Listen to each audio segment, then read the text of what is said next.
Good afternoon, as it is here in the UK. Oh, sorry, I should say, as it is in Germany. Isabel is in the UK, or more specifically, Wales, and I'm going to be looking forward to speaking to her about an array of topics, but none more so than the news that. Is it news that broke, would you say, Isabel? I suppose it's news that broke since she hasn't been very clear on like what her career looks like now. So I think this is the clearest news we've gotten from her in a long time regarding her Yeah. career. And she being Serena Williams, me being the bad host, I didn't highlight that before I asked you the question. We're all a bit thrown off. Yeah, I mean, to be honest with you, I said to Isabel about an hour and a half ago, I said, Isabel, do you fancy coming on? I spoke to Owen from Popcorn Tennis last week. I follow Isabel on Twitter, and may you all do so as well after this show. But also, I saw some of her tweets during Wimbledon. She wrote a nice article as well about her eventual trip to see Andy Murray, amongst other players there. But we were going to do a wonderful show, 2022. I even wrote in the original, at least Twitter description, which was like maybe Serena's swan song. And I thought, am I being a bit too sensationalist by putting that on Twitter? Because, she's not really said anything. But then an hour ago, Isabel, what happened? Well, she announced that the US Open will probably be her last tournament and that her retirement is imminent. Yeah. I mean, that's the key word, isn't it? I think, as she said in the article, this is a topic that she hardly ever speaks about, even with her husband. It's almost like it's been the elephant in the room, particularly the last couple of years, absences from tournaments, injuries, etc., etc. But now she's addressing the elephant in the room, and she's saying, listen, it's going to happen. It's going to happen soon. I just wrote a tweet saying the main points were, listen, US Open, probably going to be her last tournament. I wrote as my third point as those of you wishing to clutch at straws, and this really is a clutching at straws, is just to maybe dwell on that comment that she said that she doesn't like to talk about it. And maybe she just feels as though this is just a cathartic moment where she can get it off her chest and then just kind of relax about it and know it might come. But it does look like, as Isabel said, that this will be her last tournament. How do you feel about that? I'm really not surprised. It doesn't shock me at all that Serena wouldn't want to talk about that kind of thing with her team or with her husband or whomever. Because I think once you start thinking about the end, it makes the journey to that end kind of impossible to begin with. Yeah. So but it doesn't surprise me that this is going to be potentially it for her.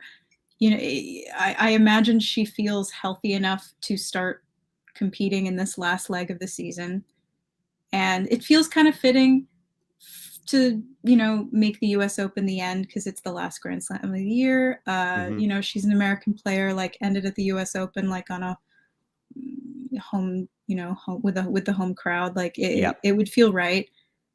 But I'm not surprised. I think this was a long time coming, and she has so much else going on in her life. Like she's a businesswoman, she's an icon, she's a mother. She's got a lot going on. It doesn't surprise me at all that that journey for her is coming to an end. But Yeah, I mean, surprised though, she's full of surprises. I mean, this last 3 months, in a way, first of all, she doesn't seem like she's going to be playing tennis anytime soon, or maybe ever again. That's in probably about May, June, that sentiment. Then there was a statement from her former coach, Patrick Mouratoglou, which seemed to be not like that, certainly indicate that they didn't end on friendly terms. And obviously he decided to start coaching Simona Halep. And then a few hours later, after he releases that statement, she says, by the way, I'm going to play Wimbledon. And everyone's like, what? We didn't even know you'd been holding a tennis racket. And she obviously, plays doubles as well with Ons Jabeur in a warm-up before the event. She then plays Wimbledon. She goes out. I must say her press conferences around Wimbledon do back up what you say, Isabel, about the fact that she doesn't really like talking about it. She was asked probably every second question, both in her pre-tournament press conference and also her post-match press conference after she went out in the first round, about retirement, every second question. And she's just like, nah, who knows what retirement means. And she even touches on that in the article as well, where it's kind of a taboo word, but not just taboo word. It's something that she doesn't even feel comfortable about, because normally when we retire, that's it. We put our feet up and go and relax and enjoy the rest of our lives. But, you know, she's saying that I have so many other things going on, as also you highlighted, Isabel, that's not the case. The other thing that came from her, I was at the press conference when she went out in the first round. She was pretty upbeat. And Tumaini Kurayol, although I probably mispronounced his name, from The Guardian, asked her a great question, actually, which was about, because everyone had sort of asked her the retirement questions, and is this your last time at Wimbledon? And he just asked her this: does this experience today make you want to get out on the practice courts ASAP and just start hitting a ball? Because I think what had been the concern over the previous 12 months is that she didn't even really feel the urge or motivation, and this is something Mouratoglou touched upon as well, to get out there and either put in the hours or even go to the tournaments. But actually, she said, yes, I want to get out there hitting balls. And this is what's surprising. She was out there hitting balls this morning in a tournament. Yeah. I imagine, well, you know, I mean, I can't put myself in Serena's head, so I don't know what her spirit is like, but none of that surprises me. You know, I imagine that sort of, that wanting, that competitive edge, that need to go out and hit balls like that I imagine that never really goes away. And taking time away from it, yeah, it probably needed to be reactivated, and playing at Wimbledon, yeah, that was her reactivation for this kind of final hurrah. What did you think about the match she had at Wimbledon? I mean, did that give you any encouragement, or did it discourage you because she went out? It didn't I didn't feel a lot about it, really. Okay. I am a fan of Serena, as a lot of people are, but it's been so long since she had played, it's been so long since I'd seen her, that I didn't really have any expectation for her to move past the first round. And I don't even remember who was it that she lost to? Tan, Tan. yeah. Yeah, Um, I just I didn't think much of it, really. And when I heard that, like, she was gonna play Rogers, mhm. I was again sort of like, "Oh, cool." Yeah, I don't know what'll happen. Like, yeah, I try to keep a very, like, clean head about it, you know? yeah. I think she does too, to some extent. Um, I mean, the thing is, regarding Rogers Cup, which is the tournament she won in this morning, and you know, we'll hope to go far in, and then the upcoming US Open. You know, anything could happen. And I'm not here telling you, by the way, the US Open is going to be her last tournament and she's going to win it, and she's going to win number 24. But, another thing she touched on at her press conference at Wimbledon, as you said, Isabel, obviously coming from the US, a little bit more emotion, probably a final thing, plus Australia being a long way away. French Open, I don't think she'll be ever playing again, no matter what happens from here on in. And then it's almost 12 months until Wimbledon, by which time I think she'll be 42. So Oh, the yeah. thing is, the US Open makes sense. But and she highlighted that as well in her press conference when she said, you know, my first major win was at the US Open. So maybe that would be a, you know, a nice thing to look towards. I don't think she was saying like it's a nice thing to end on at that point. Yeah, But yeah, anything could happen, right? Anything. She yeah. could go to the second week. She could go out first round. I mean, women's tennis in general is just, Bonkers. it's absolutely unpredictable. I cannot keep up with it most of the time. So if she makes it all the way to the semis, the final, I will be shocked, but I also won't be shocked. Exactly, exactly. And by the way, it is bonkers, but it's bonkers even this year, and we're going to be talking a lot more about this year as a whole. And of course, Iga and Ash Barty and various others will be coming to prominence at various points. It sort of has a moment, women's tennis this year in particular, of, oh, okay, Ash Barty, yeah, we get it. And then it's like, what? What? What happened there? And then it's Yeah. like, oh, Iga, yeah, I guess it makes sense that she's going to do well. And oh, she's pretty good on the hard courts as well. And clay, she dominates. And yeah, we get it. And then Wimbledon, oh, yeah, of course, Wimbledon. Why would she win Wimbledon? And then like, yeah, okay, the Serena story, yeah. Oh, hello. And it seems It to never just ends. it just sort of wakes you up in a moment when you're in a false sense of security, perhaps. Yeah. But yeah, Serena's US Open could be anything from first round exit to Yeah, I don't know about glorious finale, but certainly Maybe not, she could but get a deep, she could get a lucky, she got a semi-lucky draw at Wimbledon. I was at that match, by the way, and I think we need to take our hats off to Tan, by the way, who played really well. She she did showed that play it, really well. Yeah. and she showed that it wasn't just a one-off. She obviously got, I think she got to the third or the fourth round, so Mhm. she did okay, let's say. Isabel, let's talk about you now. We've done 10 minutes of Serena. Okay. I want you to introduce yourself. Basically, who are you? What got you into tennis? And tell us what you're doing in terms of popcorn or just in general in your tennis life. Well, first and foremost, I'm from California. I grew up in Los Angeles, and I'm actually a musician by trade. Okay, cool. Not a tennis player by any means. My family is very much invested in the fandom of tennis, spanning generations.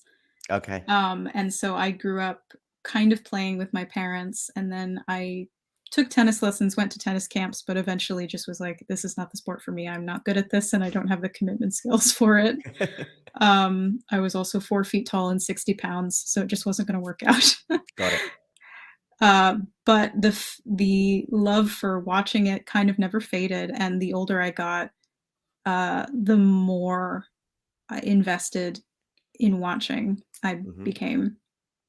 And I didn't start writing about tennis until, I guess, the Australian Open this past year, when I sort of discovered popcorn tennis and this sort of tennis Twitter community. I'd been on tennis Twitter for like a little while, just kind of making, humorous cracks about players. I have this alter ego called the Tennis Slut, which is a nickname my father gave for me. That all came out of just making jokes about tennis players. So I wrote this article during all of the drama with Novak Djokovic in the Australian Open, and I remember there was like a comment from the Australian Open tournament director, saying that like we needed Novak because of the fans. Like no one's going to watch this tournament if Novak's not in it, and that really made me very angry. And for the first time, I was like, I'm going to write how I feel about tennis. And so I wrote this whole piece about why I didn't need Novak to enjoy the sport. I sent it off to Owen and Scott, and then now I'm written a couple things for them, and I'm in this community, and it's really incredible. I definitely wouldn't have been able to get to Wimbledon without the support of this community. Right. Tell us Yeah. tell us about your Wimbledon experience. Oh, well, I've always wanted to go to Wimbledon, and it's just a tournament that seemed desperately out of my reach, especially in California. And when I was planning this move to the UK, I thought, well, I'm going to be in the UK during Wimbledon. I might as well try and go. So I thought, well, I'll just get a grounds pass. I'll hang about for a few days and just see whatever I can see. It'll be great. And then I'd planned to meet up with, I'd been talking to Scott and Jack from On the Line Tennis, because they were going to be there around the same time. And we sort of discussed like hanging out. And on my first day in London, I got a text from Jack saying that he had an extra ticket to this Andy Murray match on center court that he'd gotten from Scott, who had gotten it from like Judy Murray or something crazy like that. Scott is this really big Andy Murray fan, right? And oh my God. He's very funny with it as well, which is great. And I even saw him on, I don't know what, maybe it was a news channel in the UK or some he certainly got some traction in the media that he was looking for a ticket, and then he got to meet Judy Murray, and the rest was history. And Isabel, you became a part of that history. I became a part of it, and I can't really believe it. Yeah.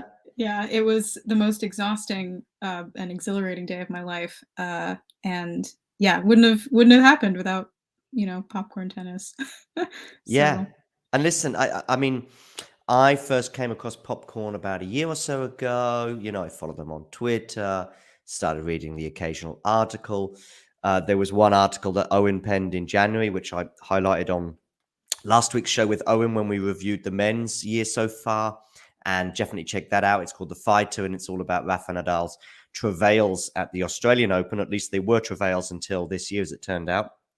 And then, of course, also coming across other writers such as yourself, such as Scott as well, and his Andy Murray tweets just make me laugh. And I tell you what I love about them is that sorry, and we're going to talk about you too, Isabel. I want to touch on these I love tweets Owen and Scott, so yeah, let's talk about them. These tweets from Scott, what are really for me funny more than anything else is the fact that he's probably highlighting the fact that whether you're a Federer fan, whether you're a Nadal fan, whether you're a Djokovic fan, you will find every single possible angle, every single possible statistic that'll work in your favor to justify your favorite player. And so he does exactly that for Andy Murray. It's like any of the slams that they win where they didn't play Andy Murray don't count. This kind of stuff. Andy Murray we know is the best, and he didn't, he pulled out of this tournament, so that means that this tournament is void or whatever. And for me, it's because on a serious note, the tennis community, as you say, is amazing. It's fun. It's great that you can cross paths with some of these people and get tickets to see amazing events, etc. But I think it's a combination of social media and a combination of the way we're heading. Sometimes there are some tiresome at best, perhaps, and sometimes unsavory, maybe at worst, things that emerge, particularly with these three players on the men's side. I don't know, do we get anything like that on the women's side, this level of anger and competition from favorite players? Or favorite players fans, I should say. Not that I'm aware of. It maybe not to the same degree, the sort of competition between Fidal fans and Noel fans. I mean, I know that women's players catch a lot of heat on social media. I think Nick Carter wrote an article for Popcorn recently on tennis betting and suggested that some of the heat that female tennis players will catch is from people who have lost bets against them. Okay, right. Yes, I've heard about which I think was a really excellent point, because it is really shocking, the things that are said to women on social media in tennis. But yeah, I think there's less of that fight between fans that you see on the men's side. I myself have gotten into it a fair few times with Djokovic fans online. No doubt. Well, when you mentioned the article you wrote, I was thinking, oh, here we go. Yeah, no doubt. I always regret it. It's never a good idea, and I always lose. Yeah, well, it's always these people as well with their computers, etc. But yeah, it's kind of strange because it didn't used to be like that. Like I said, maybe a social media thing. I think there's a few other dynamics at play here. Some national tendencies and favoritism there when it comes to the players. But they were there before. But when Agassi and Sampras were fighting, or Navratilova, I say fighting, I mean fighting for trophies, before anyone starts going, I don't remember them having a fight. Well, anyway. Well, there was that one charity match where Agassi essentially called Sampras cheap. Did he? Called him cheap? Well, that's not. Yes. But I thought you were going to put a word T on, a letter T on in there, which obviously becomes really inflammatory. Yeah, but I think those two get on pretty well nowadays, but even on the court, I mean, I think McEnroe and Connors probably were never such good friends, but perhaps they get on fine now. McEnroe and Borg had a bromance, a bit like Federer and Nadal, perhaps today. But then also on the women's side, there was tensions. Of course, on the women's side, actually, probably pre-internet at least, or certainly pre-social media, there was the crazed fan stabbing Monica Seles, which maybe gave us a Steffi Graf fan in Hamburg, actually, and I lived quite near that court, actually, or that stadium.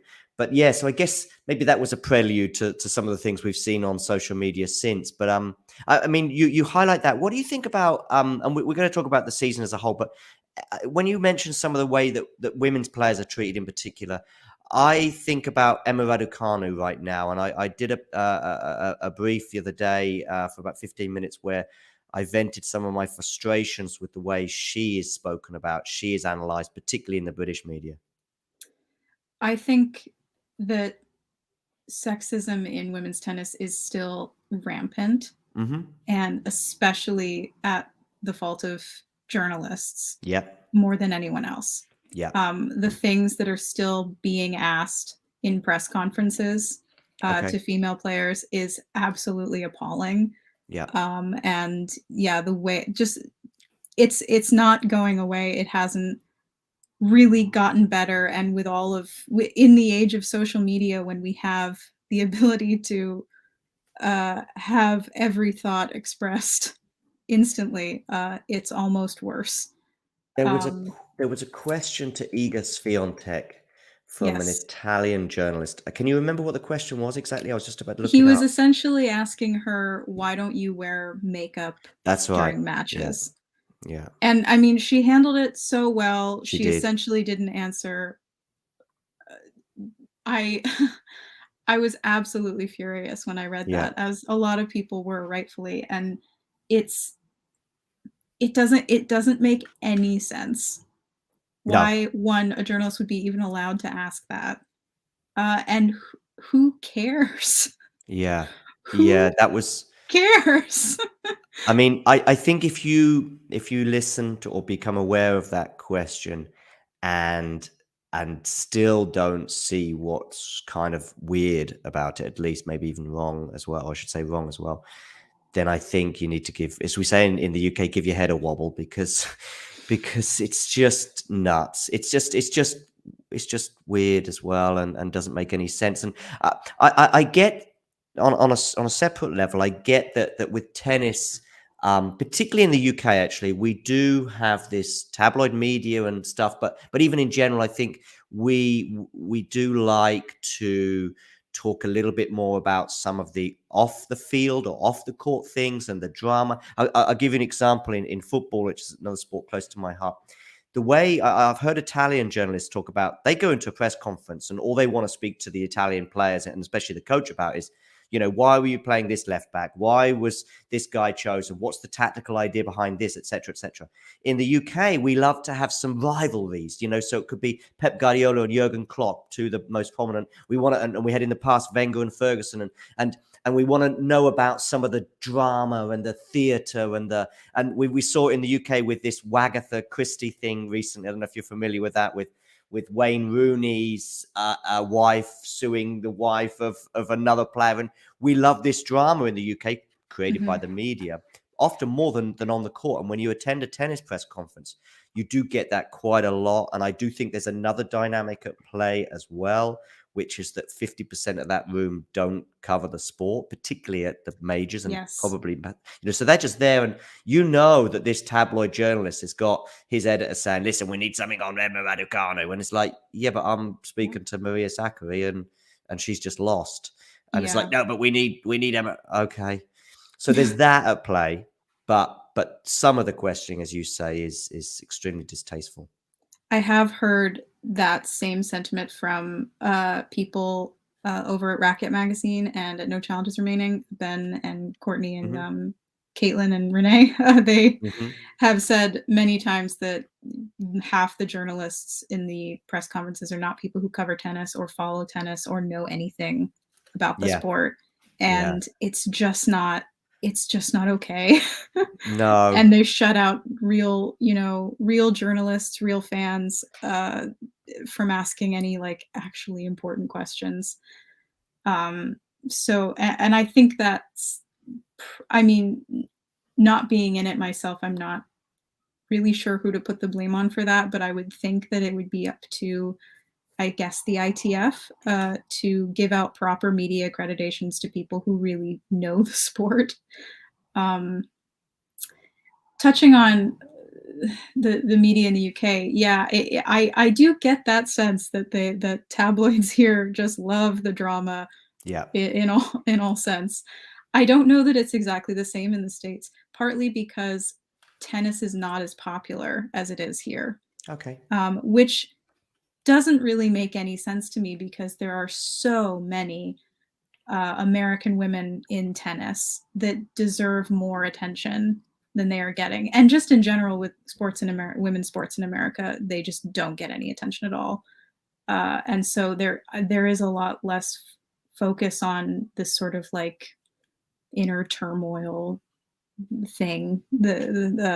So it's a bit different from the UK, Yeah. but not I better necessarily. Right.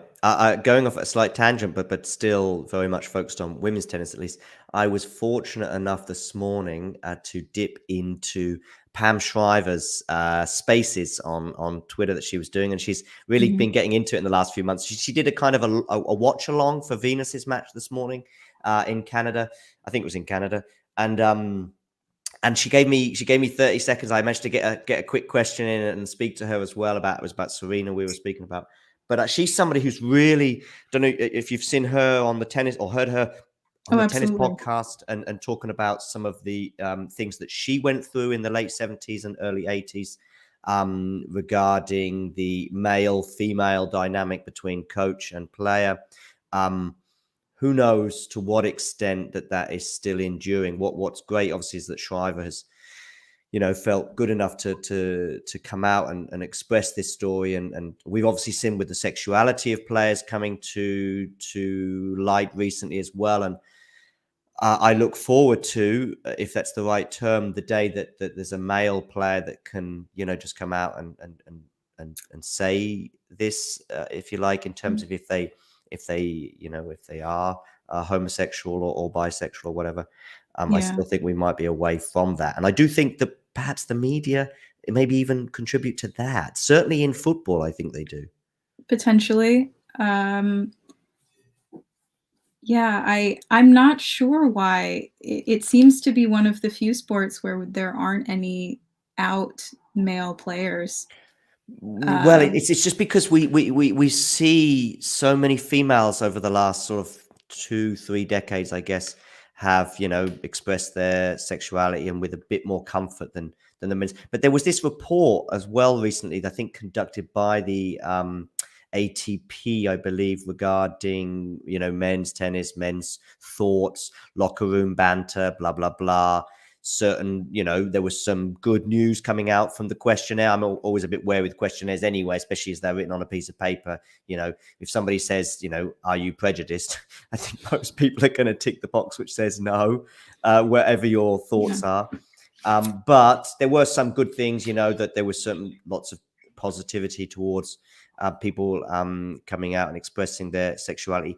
However, there did still seem to be this undercurrent on the men's side of locker room banter and it perhaps going over the line. I was at Nick Kyrgios's press conference as well when he described sets. Yeah, well, I was at 3 or 4 of them and they were all, fairly explosive for one reason or another. And the tabloid thing feeds into that too, because 50% of the journalists in there just want to know and having a giggle and a laugh at some of his antiques. And they think it's funny and they ramp him up. He gives them what they want. They have a great relationship. By the way, again, you mentioned, the tournaments. These guys are getting the questions in. I can't get my question in, about so-and-so's slice or, how I asked Rafa. I got a question, unfortunately, for Rafa Nadal about the conditions on the roof, but I had to hang back and stay for the Spanish part of that press conference because, the tabloid journalists, sometimes they get follow-up questions and they keep going. And Nick, by the way, Kyrgios loves that because he's getting away with a lot of the other stuff that he does. But Nick Kyrgios highlighted that in one of his press conferences, described Tsitsipas as being soft, which I didn't like. It's just nobody was happy about that comment. I imagine that his sort of attitude is kind of the main thread of the sort of locker room banter of men's tennis, and especially with all of these allegations of domestic violence between not only him but Zverev as well. It doesn't surprise me at all that it's still aggressively masculine in a toxic way. Okay, we've had half an hour and we haven't even mentioned women's tennis on the court, really, at least. And I'd like to get that ball rolling. We're here also, primarily we were here to discuss the women's season thus far. Serena's obviously statement had to be addressed and 1 or 2 other issues too. And I want to get to know a little bit about Isabel and her relationship with tennis. But January, we came into the season. Ash Barty, of course, at the previous US Open had gone out relatively early to Shelby Rogers. I remember watching that match, and that kind of match just sort of changed at one point. I remember watching it. I'd had a few drinks and I thought, oh, Ash Barty's going to go through here. She goes out, but she goes into the Australian Open, understandably, as the favorite, albeit that she had the pressure because she hadn't won the Aussie Open at that point. She won Wimbledon last year and she'd already won the French as well. What did you think about Ash Barty's chances in Australia? What did you think about her tournament? Were there any surprises for you? I I was pulling for her. I was a big Ash Barty fan. I really wanted her to win the Australian Open, even though I am not Australian and have no connection to it at all. I just Hmm. wanted her to win it. Uh, I think she had excellent odds going into the Australian Open. Coming up from the rest of the season, and then from the get go she was playing great.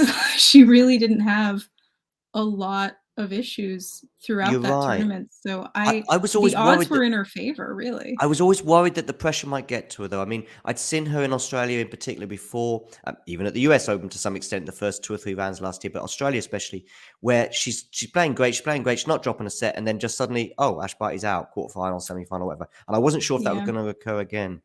That's just sort of a recurring theme in women's tennis, I think. It's not necessarily true just to Ash Barty. Any of the sort of top female players, like, you think for a minute they're gonna dominate, and then for almost no reason, like, they just drop off Yeah. or don't play a tournament or get out in the first round. It's just kind of this theme that's going on right now. So I didn't know, I guess, in terms of, like, her handling the pressure, I didn't really know because she was very stoic. She was so chill all the time in press conferences, just icy, like, awesome, never giving in to any of those questions about pressure or anything. So I didn't really know where her head was at, but from watching her play, I thought that, "Oh, she's got it." Yeah. No issues. Yeah. Somebody who really impressed me and throughout the tournament was Daniel Collins. I mean, she got to the final, Yes. so I guess that's kind of an obvious thing to say. But I want to expand a bit more on that, and just by saying the manner of some of her victories, the level of aggression of tennis that she was displaying, the guts as well to go through some tight three setters as well when sometimes she was down. Yeah. I think I'm just trying to think in the semi-finals if that was her against Swiatek. I think it was that she beat, but the way she got to the final was just sensational. So I remember covering quite a bit of it and also doing a daily show on the Game to Love podcast and and looking at some of the points that somehow she would win from bad positions, if you like. And I just remember following her story, and from quite early on, I forget who she beat in the second or third round, but it was a landmark victory for her. Also with her, she'd also come from a pretty rough 2021 in terms of physical issues. And this also highlights something that some other female journalists in the UK have picked up on. I know Catherine Whitaker has highlighted it. And I think there was the Telegraph as well, did an article about menstruation and playing tennis and some of these female issues. I mean, I think her issue was it menstruational issues she had? I don't know offhand. Yeah, don't worry, don't worry. So she did, I think she had unfortunately, she'd have terrible period pains, and this would cause her immense issues. She highlighted at the French Open, I can't remember if it was last year or the year before, how basically she just couldn't play. And so she had to basically come away from that tournament injured, if you like. Yeah. And these are things that ignorant men, perhaps like myself, don't even think about. We're just thinking, okay, there's a tennis match going on. Why Yeah. is your backhand not functioning like it normally does, etc.? Yeah. I mean, in general, women are sort of expected to just fight through that kind of pain on a daily basis. Mm-hmm. And for there are so many sort of, like, feminine health issues specifically that kind of vary for everyone. There I don't know what her particular issue is, if she's got some sort of, like, endometriosis or something like that. That's exactly what it is. I've She just has Googled it. endometriosis? And by the way, 10 out of 10 for the pronunciation. Well, I would know. So yeah, that I mean, the women with that disease are really expected by even by health professionals to just sort of deal with it. And it's really it's not something that we can just deal with. The pain in I don't have endometriosis, so I can't speak from experience to that, but I know people who have it, and the pain in that is almost unimaginable and absolutely debilitating. Yeah. And it it it doesn't feel it doesn't feel right to me entirely that someone should be expected to play a tennis match when something like that is happening. Yeah. It doesn't feel right that either she should have to just deal with it and fight through it, or or just quit the match because she can't play. I, Hmm. I feel like that doesn't feel okay to me. Yeah. And then Um, we've got the recent introduction in the last, I think, 12 months or so of the restriction on toilet breaks, and how that plays its part very differently between the men and the women, etc. Yeah, it does seem. I think a lot more needs to be thought about at the very least when it comes to this.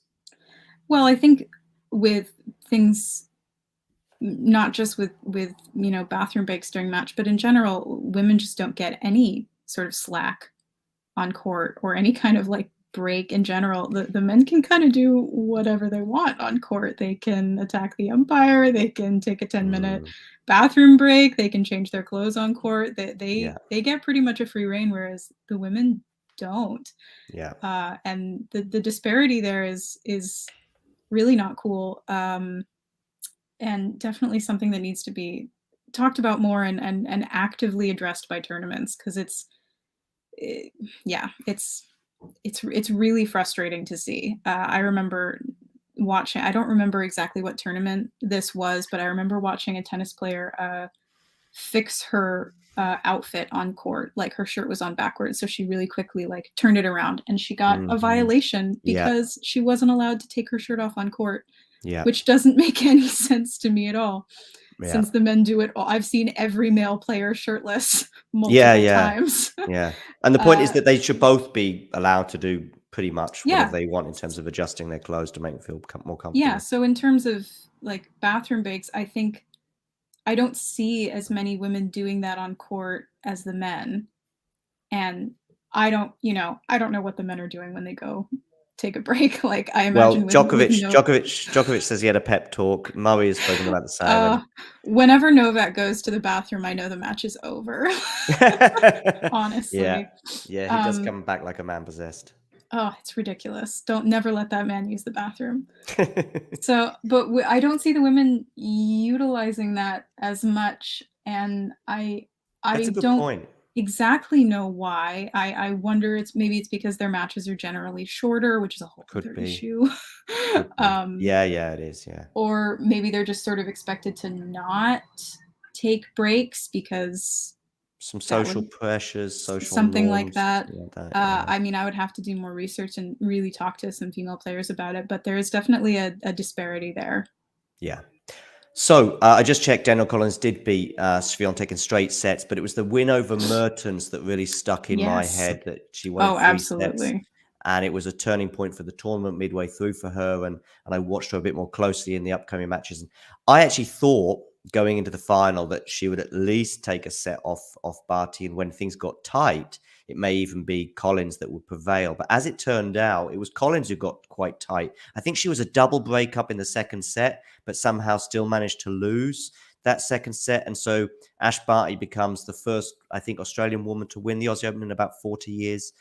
And at that point, it looked like we were going to be talking about Ash Barty for the rest of the year. But what happened next? Oh my God. When she announced her retirement, I was simultaneously so sad because I liked her so much, and also I thought, what a badass. Yeah. like, like win the Australian Open with like great odds, have a great start to the season, like win in your home country, and then just be like 25 years old, I'm out. I'm out. Like, mic drop. I thought it was absolutely incredible. I was super shocked like everybody else, but like, once I saw her statement about it, I thought, yeah, I guess that makes the most sense for her. She spoke everything she about says. Wimbledon in particular as being a sort of an achieving her lifelong dream. You got to Yeah. achieve your lifelong dream by going to Wimbledon, Yeah. and she got to achieve hers last year in winning Wimbledon. Yeah. But yeah, the statement did come as a shock. But that's how she feels. Do you think we'll see her on a Yeah. court again? I don't think we'll see her on tennis courts again. I Okay. wouldn't be surprised if she suddenly decided to become a pro golfer. Yep. Yep. uh, but I think I think she's kind of made up her mind. I imagine she's got other things she wants to try, other interests. She seems very family oriented, and it's kind of difficult to remain with your family or start a family like when you're on tour as often as tennis players are. So that must be something she was thinking about. I know she mentioned missing her parents a lot when she was Mhm. away. So she just I had other priorities. Honestly, I think having other priorities like that make people better athletes in a weird way. mhm. I'm not sure, Isabel. I think we might see her on a singles tennis court at a major sometime in the next 5 years. Let's say I'm not being too specific there, but listen, I'm not sure though if it's some kind of internal. I don't know if it's bias is the right word or internal thing. I remember all the prominent players who retired early and coming back. Again, I Yeah. should do my research on this before the next show I do, because maybe there's like for every 10 prominent players who retire early, and I want to say prominent, I mean maybe won a major or reach one number one. For every Mhm. 10, 9 don't come back, but we always remember the one that does. Yeah. So I remember Kim Clijsters recently trying a comeback. I Yeah. remember Bjorn Borg is the classic one on the men's side. But there Andy are Murray's others. retired and Andy unretired a couple Murray's of come times. absolutely, yeah. But there's certainly others as well that have retired and come back. Did Wozniacki retire and come back? I'm not sure. Sharapova, did she retire and come back as well? I I don't know think if she retired. I think she just had I that long I know she break. had she had the Yes. lot. That's a funny way of putting it. Yeah, she failed a doping test, I think, of some sort. Yeah. Yeah, but there's certainly more on the ones that seem to retire and don't come back. If it's at a certain point in their career, like Ash Barty's, there was also something in her statement that I thought, I think she's just leaving the door open. And Ash Barty herself, I think, had retired 2 or 3 years ago, albeit just for a few months, saying I'm done with it, and then she came back. So Yeah. so Yeah. that those thoughts come to my mind, and yeah, but hey, listen, I'm wrong about most things in tennis, and that's kind of okay. Now I'm going to be wrong about a Yeah. few more things when we come to predictions towards the end of the show as the rest of the Yeah. year, but let's move on, because Ash Barty retires, and that leaves a hole in the sport in many respects. One in terms of the fact that there was no hope. We so many times in the last 2 years or 3 years, we thought, oh, here comes a rivalry. Andreescu, Osaka. Can't wait for Andreescu to get back fit and for her Yeah. to meet Osaka. And then Andreescu just basically is, injured mostly for Disappeared. about a Yeah. year exactly. Then of course you had like Osaka's prominence and unfortunately her fall, and I forget where she's in the rankings right now, but it's certainly somewhere between 50 and 100. So and then you had this year perhaps. Oh, we got Ash Barty, but who's going to challenge her? Oh, maybe Daniel Collins, but quite possibly Iga Swiatek, who filled that hole with aplomb when it came to the hard court swing in the US with Indian Wells doing the Sunshine Double. Indian Wells and Miami, just unbelievable. She goes on an unbeaten run of about, I think, 35 matches, which of course saw her sweep to French Open Yeah. glory. Was that ever in doubt, her winning the French Open? I mean, looking back, I suppose not, but for me, I didn't see it coming. I tend to it's difficult for me to follow tennis during between Grand Slams because there's often so many tournaments. And another topic for another time, tennis is actually weirdly inaccessible in the US Okay. watching wise. So I often miss a lot of the tournaments in between. And so I didn't really hear about her Indian Wells run. I only knew Sure. her from that run she had at the Australian Open, I think it Hmm. was. She got to Uh, semi-finals, yeah. yeah. So I had only known her from that. So when she came to and started dominating at the French Open, I was like, I don't really know this person. But then, looking back on her record and everything, I was like, oh yeah, that was not, I guess, not really a surprise to anyone. Do you like her? I mean, do you warm to her as a player, as a personality? I do, yeah. I think she's great. I think it's always really nice when we have a player from a country that doesn't really produce a lot of tennis players in Yeah. general. We have a lot of Eastern European players, but not Poland Sure. specifically. Sure. So that's always cool to see. She's obviously charming. Is really open about her career. I've read some of her columns with BBC Sport. Like she's really intelligent, and really down to earth. Like I do like her a lot, and I'm curious to see like how the rest of her career goes, because I kind of expected her to do better at Wimbledon than she did. Hmm. And I think, like everyone else, I'm just kind of hoping for that one women player that's gonna just dominate for more than a year, Yeah. at more than one tournament. And she might be it. I really don't know how it's gonna look for her at the US Open.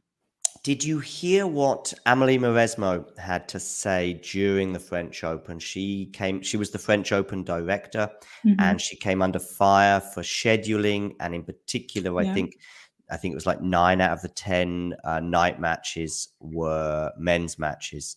right. She just said, and I thought of this because as we were talking, then we were talking about the rivalries. She just said, look, the demand for Djokovic, Nadal, and this narrative and the slam race that they've got going. I leave Federer out because obviously wasn't present this Fair year, enough. and yeah, but this slam race is captivating everybody. I think there were one or two other examples, but she certainly seemed to show perhaps a surprising bias towards men's tennis, Yeah. and she certainly got picked up on that again by Catherine Whitaker from the tennis podcast.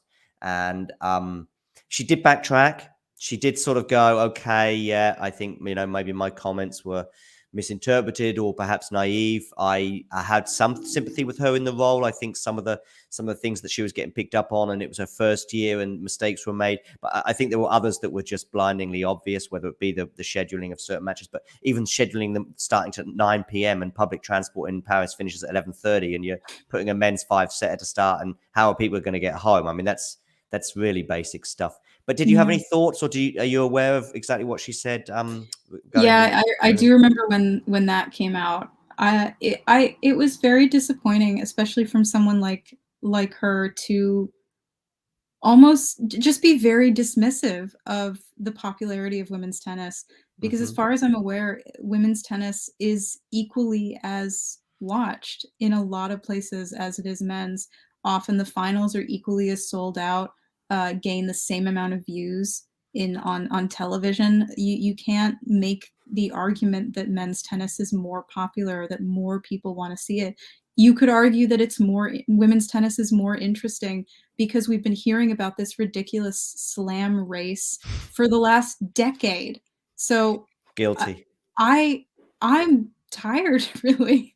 And this was kind of where my whole article about the Australian Open came into play. Like I don't need these I don't need this rivalry anymore. I don't need this slam race. I don't need to hear another thing about Novak and Nadal, or anything really about Novak. I don't need it to watch the sport. Like the real fans will always be there to watch any part of tennis. And if you're putting that much, money on Novak and Nadal, like yeah, you'll get it, but it's just really dismissive of everyone else, and really really just uncool, and it just further shoves women's tennis aside. And we're at a time where, if we're going to have a female director of a tournament, like she should be absolutely advocating Yeah. for the uplifting of women's tennis, and not just giving into where the money is, or where she thinks the money is. It's a self-fulfilling prophecy as well. If you're saying, listen, women's tennis isn't as popular right now, or isn't, as good, or whatever your argument happens to be, and then you show 9 men's matches out of 10 at night, when the peak audience are going to be there. Well, of course, when we look at the audience Yeah. figures at the end of the French Open, guess what? Tennis matches got seen most on TV. Well, if you're going to, so it's just kind of Yeah. obvious. I It's do think, sabotaging, really. absolutely, Yeah. I do think that I really am gutted about Barty's retirement, though, because I would love to see how that would have evolved, to see how she may have challenged her a bit at the French Open, but obviously in the hard courts as well. I I think with women's tennis in the last year, 18 months, it seems to be, 2 or 3 months Swiatek, 2 or 3 months perhaps, or maybe a bit longer, of Barty. I agree that it is still random, and I think there's a lot of some question marks about Swiatek right now, given the fact that she lost in Poland recently, as well as at Wimbledon. Looks like we've got somebody here who's a huge fan of women's tennis too, which is great. I remember growing up, by the way, and yeah, I'm just a kid, of course. Wimbledon being the main tournament I watched, having grown up in the UK. But I was as excited about the women's final on the Saturday as it always was, of course, and as the men's on the Sunday. And I also look back on some of those finals with great fondness, possibly none more so, if you like. Fondness is maybe the wrong word, but the Jana Novotná story of '93 when she's in the final, and unfortunately she loses the double break advantage in the third, but fortunately she comes back 5 years later to finally winning Wimbledon. The Sabatini, Guaff, Sellers, Navratilova era in the late 80s when they crossed over a bit, if you like, was unbelievable. We had some always going to 3 sets from my memory at the women's final on the Saturday, and often the men's final were disappointing because you'd have some serve bot winning in straight sets. Yeah. That was Men's the tennis nine. was so boring for a long time during the Sampras age. Exactly. I was Yeah. only, 0 days old when that was going on, but from what I've heard, it was really boring on the men's Yeah. side. No, it generally was. I was a Becker fan growing up, but certainly by the time sort of his era was kind of coming to the, I mean, he still carried on into the mid '90s, but he wasn't really it was a fading force by then. So from really the mid '90s until probably your favorite era with Federer, Nadal, Djokovic comes along, Yeah. I was kind of fairly bored with quite a lot of men's tennis. But I would love to see a rivalry. I would love to see, more than a rivalry. I mean, what we see with the women's top 10, though, but below sort of the top 1, if you like, or 2, the other 8 or 9 are changing places all the time. And we do see Muguruza is a great example this year, who seems to have, she's a real peaks and troughs players who I really love because I love her aggressive style, but she drives me nuts as well. And I'm sure she drives herself nuts because she seems to be on fire, or just unfortunately as she's going since her, I think she won the WTA end of year finals last year in Guadalajara. Since then, it's just been a nosedive 12 months, and it's sad to see. Yeah. And we see that with a lot of players on the women's side. They sort of go through these peaks and troughs. And talking of which, Naomi Osaka, are we going to see her coming back to the peak of tennis anytime soon? I really hope so. And I am reluctant to say much about her state of being, because I respect her a lot, and I don't want to make any kind of comment on where she is Sure. mentally. I would really love to see her come back. I think she got a really unfair, you know, I think she was treated really unfairly kind of from the beginning. That very first Grand Slam was not really won in a way that Oh, started yeah. her off right. The US Open, yeah. Yeah, So and sad. it's kinda, I think she's just been really unfairly treated by the press, unfairly treated at tournaments, by the fans, like, she's just not gotten a fair shake of things. I really love her game. I love who she is as a person, she's so cool. I would really love to see her back, but I have no idea where she is physically or mentally. I don't even know if she wants to continue playing tennis. Sometimes it's really it's hard to tell. So Mm, I don't really know where she is, but I would hope she comes back. It's yeah. impossible to say. It is impossible to say. What I will say on the tennis side, at least, where I can, I was going to say offer expertise. Expertise is the wrong word, but I can offer something. She's got the tools.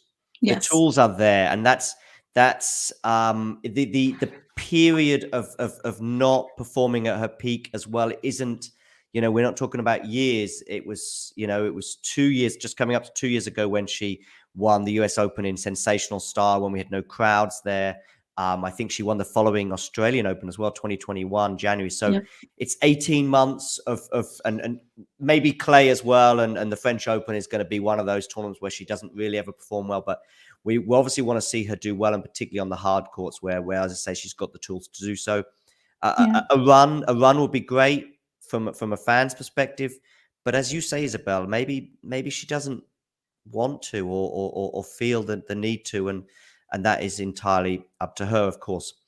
Coming back to the tennis itself, and this year, so Iga wins the French Open. Yep. Did you get to see any women's tennis yourself at Wimbledon? Very little. The days that I was there were mostly doubles matches. Oh, We did catch I think it was the last set of the Anisimova Davis match, okay, which was nice. very fun to see. Anisimova is a powerhouse. She had a good run. She had a She good had a run. really good run. Yeah, it was great. I think that was the only singles match I got to see. This wasn't a match that I saw, but Rybakina did walk by us Okay. and like she was right in front of my face after her win against I think it was Andreescu. So that was cool. Yeah. I was with Jack at the time and he said, "Oh, I've bet on her to win the whole tournament." And I was like, "I don't even know her." And then Oh, he had money on he Rybakina. had money on Rybakina to win, My and goodness. she did. So that was cool. No, I didn't get to see too much of the women's side. Just by chance, all of the good singles matches were on center court or court one. I just couldn't afford to get in there. Yeah, yeah. But I saw a few of them on the hill. Oh, cool. I think I saw Iga's match. I don't remember who she was playing on that You mean day. when she went out to the French player, was it Elise Cornet, or was it a victory for her? Oh gosh, I don't remember. I think I was there on the second or third day of Second day, Wimbledon. I was there as well on the second day. We may well have walked past each other, quite possibly. Yeah, You it's didn't. possible. You didn't have the same awe for me though as you did for Rybakina, so I'll forgive you for that. But she won the second round or won her first round match on the second day. It was on the Tuesday, I think she may even have dropped a set, so it was always looking a bit shaky. And she eventually went out, but no shame in that, given that maybe it's going to take her another year or two before she gets used to the grass at SW19. Yeah.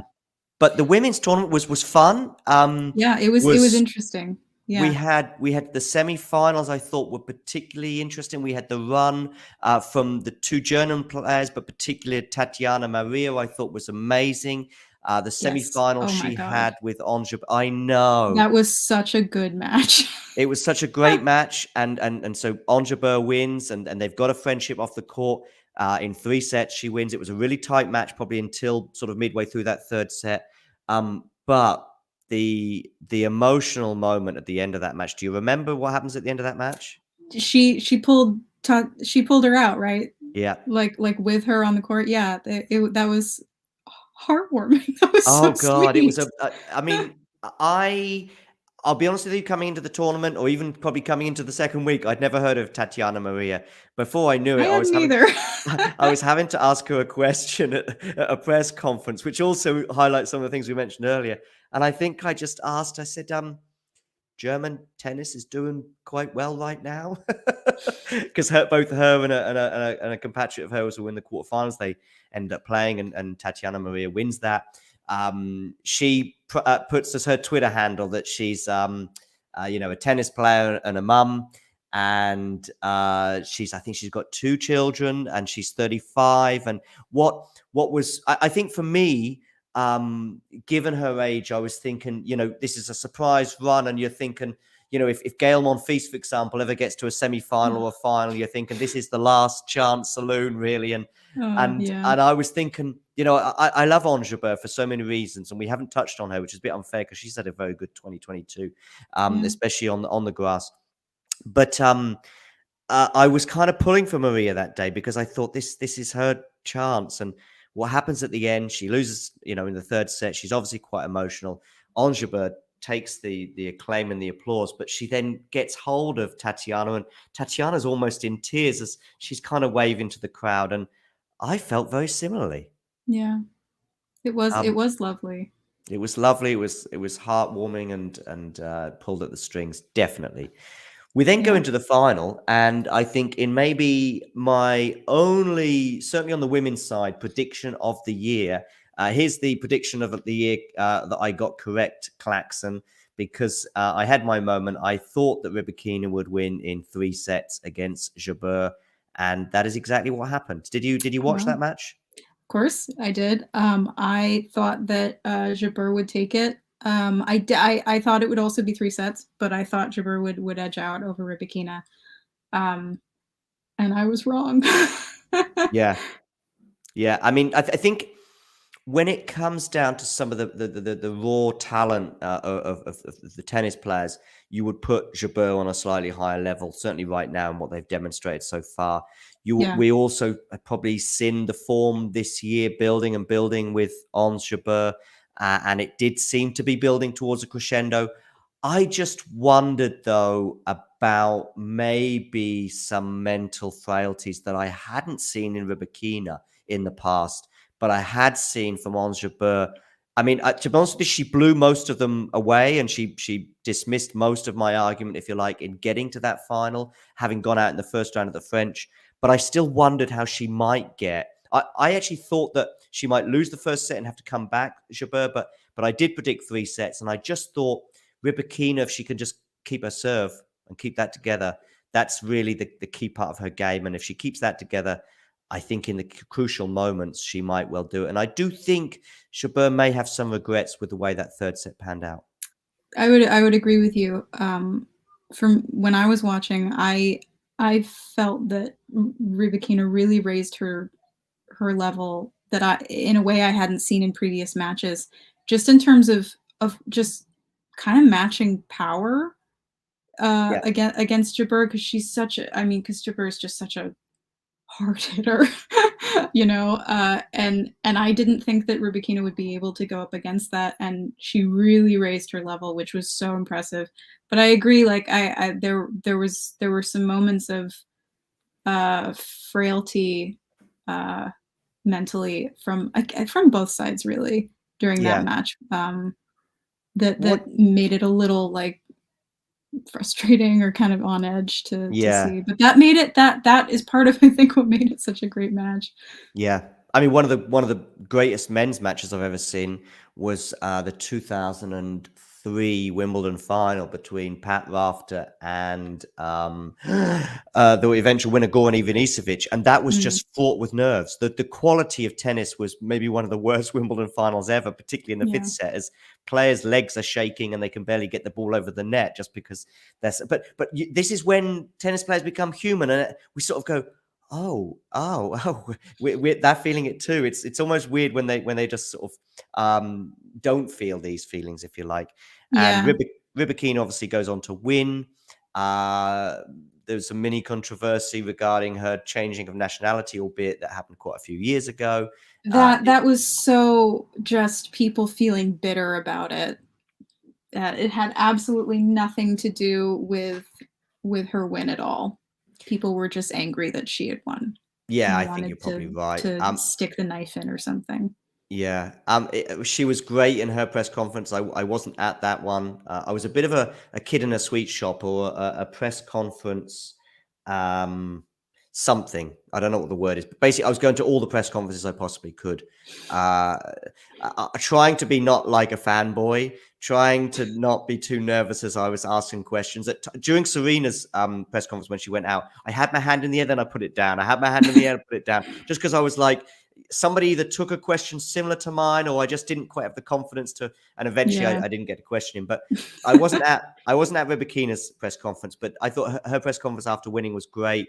In that, people had sort of said how she seemed a bit cold, wasn't showing much emotion.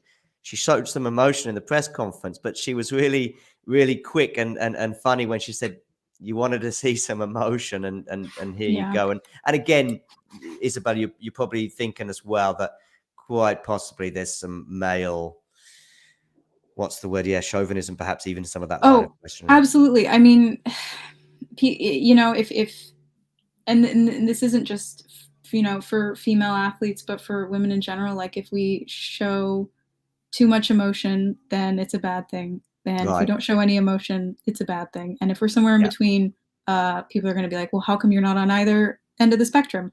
But there's absolutely no winning with that, with that kind of thing. But it's something, the men don't generally get asked. The only time I've ever even heard of it really from the men's side was this year with Tsitsipas's sort of very charged match against Kyrgios. That was the only time I had heard men's emotions be talked about in a different way. But I think that was probably prompted by Tsitsipas himself. Probably, yeah. And it was a level of emotion I don't think we've really seen from him before. At least not, I hadn't seen it before. But yeah, I thought she handled it really well and kind of pointed out like, well, fine, like you wanted me to be emotional, like here. But yeah, the again with the media, the way they handled her win was not cool. Like just focusing on like, oh well, she was born in Russia. How is that fair? Or oh well, she was really cold and emotionless during her win. Like that's not okay. It just really, really frustrating. And dismissing again of her skill and how much she actually really did deserve this win. Yeah, it's I don't really know what the solution is to sort of battling those kinds of media questions. I imagine if we had more female journalists in the room, it would happen a lot less. Yeah. I think, like I touched on it earlier, I think that there's a moderator at the end of the day, and I do think that I understand that relationships get built over the course of years and maybe even decades between some of the more established journalists, between the moderator and them, and I'm sure that they have good friendships and there's good intentions. A newbie like myself or anybody who comes into the room is going to struggle to get the question in. And also, of course, what happens is the traction from, someone may ask a question about, that match earlier this year, this happened. Are you thinking about that as you go into this upcoming match, regarding, the serve kind of fell away, or you did this that day really well? And those kinds of those questions get lost in the weeds. When you go on Twitter or YouTube later, the ones that are, getting lots of clicks and retweets, etc., is the Nadal talking about his rivalry with Federer kind of thing. Even though when you're there, or even when you watch it, Nadal gets asked the question and he sort of rolls his eyes and goes, "Oh, we've done this for 10 years now." But really the moderator should be kind of thinking, that guy asked a douchebag question the other day. Maybe, although he's my friend and I've known him for 10 years, maybe I should give somebody else the floor, somebody new, perhaps. Of course, there's a risk because that newbie may ask an even dumber question. But generally, I think there's a little bit on that. I'm not saying that's entirely it. It's just one of the dynamics that I think are responsible for this. Yeah, I mean, since you're in the press room, I would take your word for it. That makes a lot of sense. Yeah. Anyway, I'm glad we talk about this because we are getting a little bit more closer to the present. And I just want to pause. I'm going to pause real quick because I just need to grab my computer charger. Go grab it. I'm going to talk. And then when you're back, great. I think this is a great juncture at which to, first of all, like and subscribe I'm going to say the word correctly now, subscribe to our channel here. But Didn't want not to only lose you in the middle of this. great, thanks, Isabel. No, that's great. I just want to bring us to because we're talking about Wimbledon, we're talking about some of these situations, and we talked about emotion as well. And too much emotion, you get criticized. Not enough, you get criticized on the women's side. And it brings me perfectly to Raducanu, because I remember her exit at Wimbledon last year. She goes out, I think, in the fourth round. She came from nowhere. The British media were on her side. This is 2021, by the way. This is before her unbelievable victory in New York. And everything's going great, and the media love her. She then goes out, which is going to happen. You win matches, you lose matches. This is sport, and you try and win as many as you can, but you can't win them all. She goes out, and then you see some little turn regarding the British tabloid media, and of course there were the John McEnroe comments. And what happened to her? Let me just Don't remind the even get me audience. started on John McEnroe. Okay, let me just remind the audience of what happened. She has this unbelievable run. You know, she comes from nowhere. She's the British new kid in town, and she gets to the fourth round. She loses. Unfortunately, during the match in that fourth round, she does have some health issues where I think she was struggling to breathe, et cetera, et cetera. And obviously playing tennis was now an impossible for her.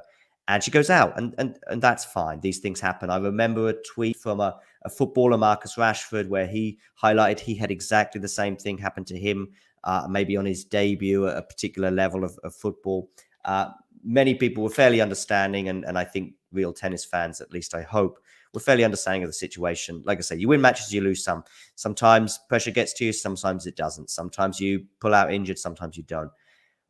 But some people were less sympathetic. John McEnroe being one of them, saying that she needed to be braver, or words to this effect, or just get on with it.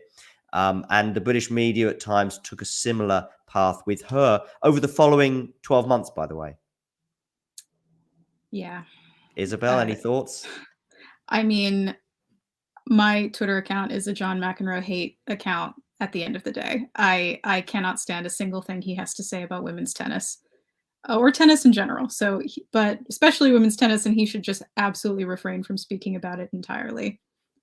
Is there an argument, Isabel, that we need people, McEnroe or otherwise, to, you know, I think about this with other prejudices, that actually it's the far right guy that we maybe need to meet. I don't know whether we're giving him too much space and time, and I'm not talking about John McEnroe being a far right guy, but these people with these prejudices, it's all well and good that the liberals out there talking about this and being engaged with, but am I being too generous by saying that actually we should engage with people like this on these issues, or not? I think we've tried.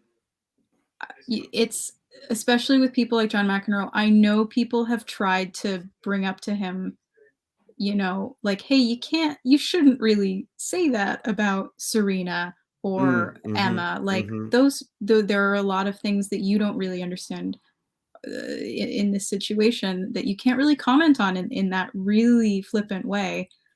And he has made a point to not care and not listen. So I think we're kind of done trying to reason with, at least I'm done. Yeah. Not that I've ever spoken to him, but I have no interest in reasoning with him. I think it's kind of what happens when you sort of age out, and you know, tennis is changing in the same way society is always changing, and it's moving forward, and there are different discussions, and you have to adapt to those changes, and he has not adapted to any of those changes, and he's a powerful white man in a position of authority, and he is paid a lot for his stupid outgrown opinions. So he's not in any position to listen to what anyone else has to say, especially that of women. There are but there are like male commentators who are a little bit better at talking about it, but it really shouldn't be this difficult. And I think to have like a real conversation about women's tennis without showing any kind of bias. It's actually the easiest thing. And I think the best example of that is, of course, Andy Murray. He has always made it Yeah. so easy to just respect this sport Yeah. and to respect women. And it's the easiest thing in the world to just do it. And he's still kind of the only player on the men's side to ever be on the women's side.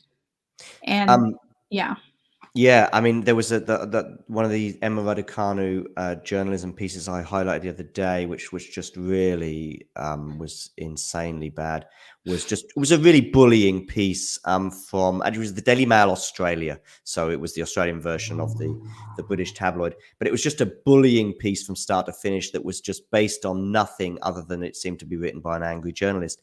Yeah. But there was actually one line in it which actually got my annoyance as much as anything else, was actually calling Caroline Garcia, who beat her this year at Wimbledon, by the way, a nobody. So it said something like, in the headline, it was, amongst other things, the headline was like 15, 20 words, by the way, alone. But one of the lines was, she lost to a nobody. And I was thinking, that is horrible to talk about somebody that Andy Murray, by the way, said was going to be a future world number one, although it hasn't quite turned out that way for Caroline Garcia. But she's been around for years. And she's had a great summer, by the way, and she's carried that on beyond Wimbledon, and she's doing well, and she's got the tools, as I highlighted earlier. She's got all the tools to be an amazing tennis player, and if she's on fire, she can beat anyone. And I don't think you can say beating one of the top 50 players in the world, I think she was ranked 55 actually during Wimbledon, is a nobody. They can all beat anyone on their day. That's how it is. And anyway, Raducanu had that 2021. She goes out Wimbledon, but then she has the amazing win at the US Open. But that just sharpens the knives for these British media dudes, largely, who just want to have it in for her. And I think really she could win the US Open this year. She could not win a US Open for another 5 years. She could win 3 majors over the next 3 years, or she doesn't win none. She's still in the top 1% of women's tennis players ever. Ever to pick up the sport. She's in the top 1%. If she goes and wins a second major, she'll probably be in the top 0.5%, and so on and so forth. She won a major, her second as a qualifier ever major at the age of 18 as a qualifier, without dropping a set through all the qualifiers, and then going on to win the tournament itself. And there's only been 3 majors since, and they're already saying, is her career over? What's going on? I can also analyze Raducanu and some of the decisions she's made away from the court. I'd like to see some structure regarding her coaching plans. I do think that she got rid of her coach. It seemed to be quite prematurely after she won the US Open last year. And I'd like to have seen a plan there. I also, as somebody who's followed sport in general, seeing child proteges, probably more so in the 80s and 90s, just suddenly expose themselves to the world a bit too much in terms of sponsorships and media duties and all this. And sometimes it can take years away from them in terms of their longevity in the sport. So I also have some concerns about Raducanu on that front, but those concerns will be the same for men and women. But regarding the tennis, don't worry. She'll be fine. She'll win tournaments. She'll lose tournaments. There's no lack of effort, which has also been highlighted, particularly in this article. Just like I think the journalist also mentioned Generation Z problem. What the hell does that mean? And of course, guess what? The next 500 words have nothing to support his argument. It's just an angry old man. And really, now, Isabel, I guess this is what you're saying. These people shouldn't be given the time of day. And I am highlighting it in this point, but only to make my point.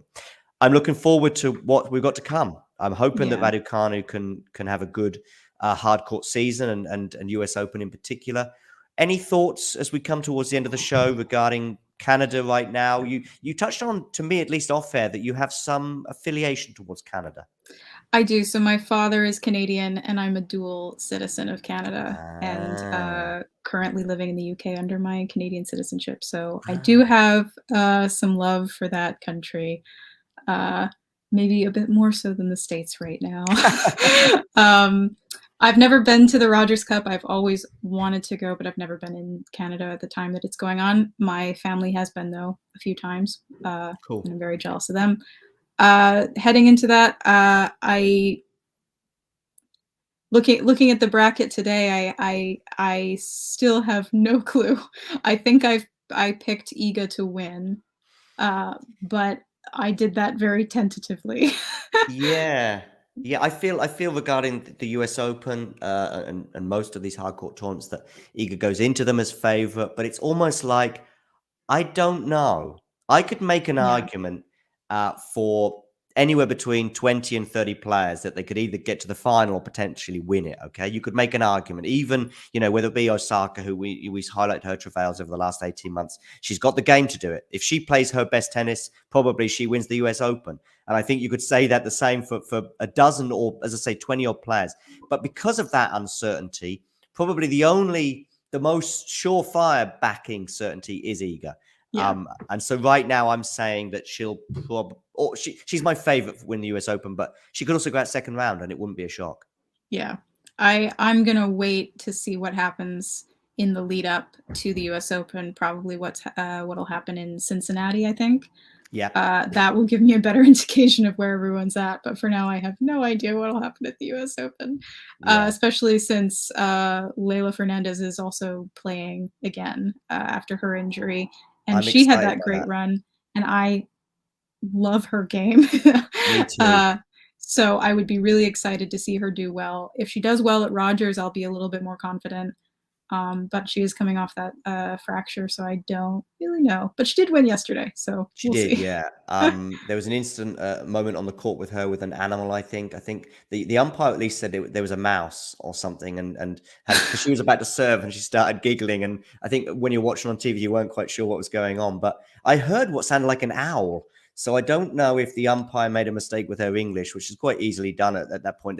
So whether it sounds like an owl, okay? I don't know that there are owls in Toronto, but there are That certainly clears mice. that one up then, So- Isabel. Then almost certainly it's a mouse or some rodent. If a mouse actually qualifies as a rodent, let me know in the live chat if I've got my rodent thing wrong.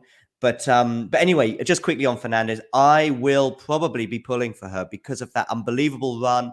She didn't quite get it over the line in the final, but she still played really well. It was 2 tight sets against Raducanu. Absolutely. She is a star. Her tennis, the way she was winning all those matches onto the final last year was just insane. Yeah. Third that set match against Sabalenka, I think. Yeah, that was maybe Sabalenka. her best match. Yeah, third set tie breaks, comebacks from seemingly dead, etc., and winning matches and just pulling through. The complete opposite, by the way, to Raducanu's serene path to the final. But they were both magnetic and majestic in equal measure as they did so. And I think her style of tennis, and obviously the injury she's had this year, and even some form issues, it would be great to see her have a good run. And if she can be healthy going into that tournament, she has a great chance. And I'm excited. Me too.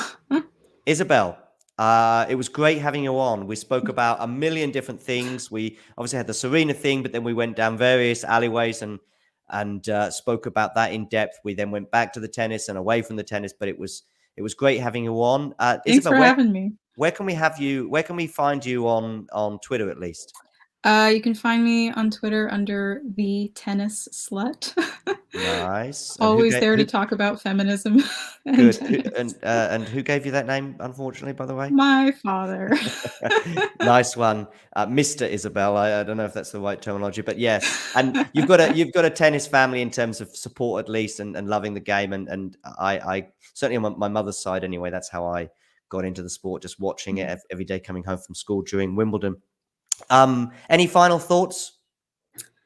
I think we've covered everything. I think we have. Isabel, thank you very much for coming on. Look forward to having you on soon. Make sure you like and subscribe this video. Get out there, follow Isabel on Twitter. Also, check out some of her articles, the one that she wrote for Popcorn Tennis in January on Djokovic, and also more recently her really nice story about how she ended up seeing Andy Murray at Wimbledon. Thanks, Isabel. Look forward to having you on again soon, and take care. Bye. Cheers.